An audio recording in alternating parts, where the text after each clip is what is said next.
This section examines gearbox operation. In a rear-wheel drive manual transmission, the splines on the input shaft engage with the splines of the clutch-driven plate. With engine rotation and the clutch engaged, the input shaft transfers its motion through the counter shaft to rotate the gears on the main shaft.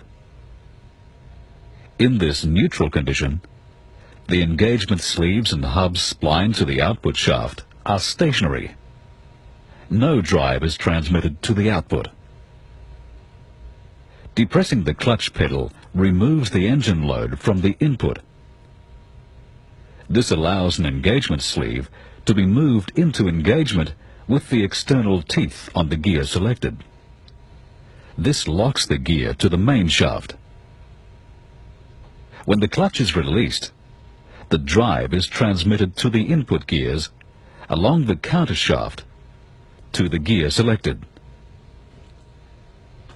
Since this gear is now locked to the main shaft rotates and transfers the drive to the final drive unit. The speed ratio and the torque transferred depend on which gear is selected. In this 4-speed transmission, first gear, the smallest on the counter shaft, meshes with the largest gear on the main shaft to give first gear. This is the lowest forward ratio. The greatest number of turns of the input are required to achieve 1 turn of the output. This also gives the greatest torque multiplication. In second gear, power flow is through the next adjacent gear.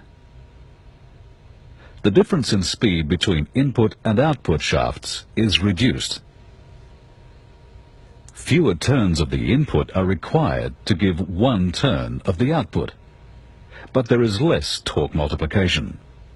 When the engagement sleeve for third gear moves into place, drive is transmitted through the meshing gears at an even higher ratio. In fourth gear, the input and output shafts are locked together. This provides a direct drive with a 1-to-1 ratio, with no reduction through the countershaft gears. The input and output shafts turn at the same speed, and therefore there is no torque multiplication.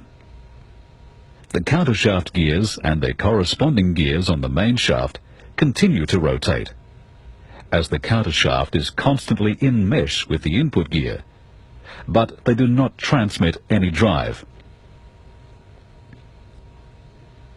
With the vehicle in motion, these gears will be turning at different speeds in relation to the main shaft and to the engagement sleeve, which is locked to the main shaft by the spline. When changing gear, their speeds must be synchronized so that the engagement sleeve can move smoothly into engagement.